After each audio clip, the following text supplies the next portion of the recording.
Fantasy football season is finally back. In this video, we're talking about 7 running backs who I think are going to go off in week 1 of fantasy football. We did the same version of this, the wide receiver version.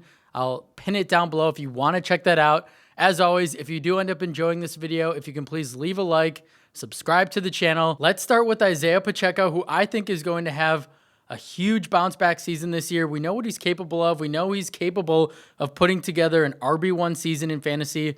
Just look at 2023. He was close. He was the RB14 in fantasy points per game. He racked up over 1,100 total yards, 44 receptions, 9 touchdowns, and was on his way to having a huge year last year before breaking his leg. He rushed back too soon and then obviously didn't look good. But if you drafted him, props to you, because this Kansas City running back room has minimal competition for touches. Kareem Hunt, who isn't much of a threat in my opinion, he looks pretty washed at this point. Elijah Mitchell always seems to be hurt. And then 7th round rookie Brashard Smith. Let's obviously talk about week 1 on Friday in Brazil against the Chargers. We know this Kansas City offense is going to be really good yet again this year. I'm expecting them to be in the red zone early and often. And when they're in short, I think they're going to run it with Pacheco. I think he's going to see a hefty workload, not only in this game, but for the entire season. The overall matchup isn't the best, but I don't think it's going to matter. Like I said, this could be a really high-scoring game. I think Pacheco has a really good shot at scoring a touchdown, racking up, let's say, 80-plus total yards. I would be starting him with confidence in your RB2 spot just because of the situation, the volume, and I think Pacheco's a really good back. He's got a lot to prove this year, contract year. I think if he stays healthy, he's going to be a top 12, top 15 back in fantasy this year. Moving on to James Conner, age is only a number for the 30-year-old back who looks set for another strong year, as he showed pretty much zero signs of declining last season. He was 1st in evaded tackles, 2nd in missed tackles forced per attempt, 6th in explosive run rate, and he averaged 15.9 fantasy points per game. He was the RB11. Of course, he didn't play a full year. He always misses a couple games, but I'm not expecting him to get hurt in week 1. He's going to be the engine of this offense yet again, and looks like he's probably going to see a massive workload. We know Trey Benson is the RB2, but it's going to be the James Conner show, not only on the ground, but he can get it done through the air as well. I'm guessing Arizona is going to have a nice lead in this one, and they'll be able to chew out the clock with Conner. The matchup is a good one for James against the Saints, who have allowed 24-plus fantasy points per game, 2 running backs, along with the 4th most touchdowns, 2 running backs. Last season, they were one of the worst teams at stopping the run, and I don't think they got that much better. I'm expecting Conner to see anywhere from 17 to 20 touches. He's going to get the goal line work. He's probably going to fall into the end zone. He's going to be involved in the passing game. He could finish as an RB1 in the first week of the fantasy season. Same thing as Isaiah Pacheco. I really like him in week 1, and I think Conner is going to be a really quality back in fantasy like he always seems to be this season. Moving on to our next guy, Chuba Hubbard, as they face off against the Jacksonville Jaguars.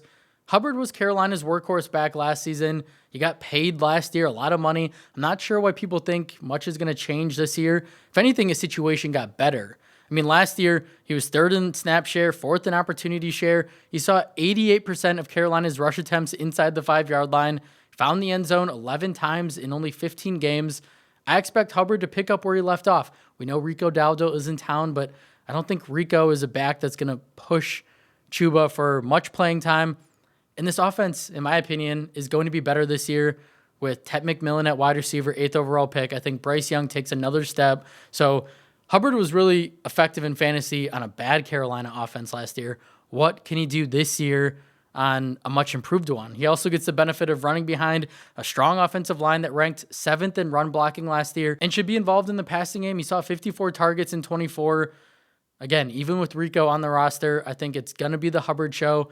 And I think he's going to eat in week 1 against the Jaguars. This is a juicy matchup as they've allowed the 2nd most fantasy points per game to running backs last season. So yeah, if you drafted Hubbard, nice work. I think he's in for a strong outing in this one. Moving on to our next guy, Omarion Hampton.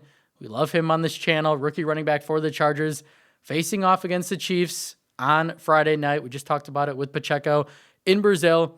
If you drafted the stud rookie, you likely have to start him, right? But I feel really good about him. This is a unicorn at the running back position who is an athletic freak. He has similar traits as Jonathan Taylor, 6 feet tall, over 220 pounds, 4'4", 640. elite athleticism, contact balance, versatile guy, can get it done in the receiving game. And he's been prepared all training camp to be the guy, to be the RB1 on this run-heavy LA team. We know Najee Harris dealing with that eye injury. He has been cleared to play. We know Jim Harbaugh in an interview said that he has a chance to play. Even if Najee's active, Omarion is set for a monster role in this offense. First-round pick. And I think this contest could be high scoring. So why would you not want the RB1 on a good offense in a game that's going to score a lot of points? He realistically should not be in your bench unless you have a really loaded roster. So start Hampton with confidence, who I think has top 12 upside at the position in week 1. Moving on to our next guy, Jordan Mason, Vikings, Bears. I think Mason is going to have an immediate role on this Minnesota offense led by J.J. McCarthy, Kevin O'Connell, head coach. Everything we heard all offseason was how this is going to be a 1A, 1B situation. They want to keep Aaron Jones fresh. He's an older back who tends to get hurt, right? So Mason's going to be involved. It's not going to be like he's just the backup and he's just spelling Jones. That's not how I look at this at all. And everything that we heard, it's not going to be that way. Mason is going to have an immediate role. He's potentially going to steal goal line carries away from Jones as he's a much bigger back. And that could reap massive dividends if Mason is the goal line back on a really good offense. He could find the end zone 8 to 10 times this season. Remember, Jordan thrived in an expanded role in San Francisco last year with no CMC. From weeks 1 to 5, he was the RB6 in total fantasy points. He had 3 100-yard games, 2 top 5 finishes, 5.1 yards per carry, 16.6 fantasy points per game, and he was really efficient. This wasn't a back that just survived on volume. No, he was second in explosive run rate, second in yards after contact per attempt, 5th in missed tackles forced per attempt. The Vikings went out and traded for Mason for a reason, and I think he could have a nice performance in week 1 against the Bears, who have allowed the 8th most fantasy points to running backs last season, along with 4.9 yards per carry. Again, hopefully he's in your flex. Hopefully you have 2, quality backs. Not saying Mason's not a quality back, but I feel good about putting Mason in my flex spot this week, and I think he does fall into the end zone in week 1. Moving on to our next guy, R.J. Harvey, rookie running back for the Broncos. Another rookie running back that we love on this channel. The Broncos are going up against the Tennessee Titans, and I think Harvey's going to be the guy in this Denver backfield this year. He's going to have a role in week 1.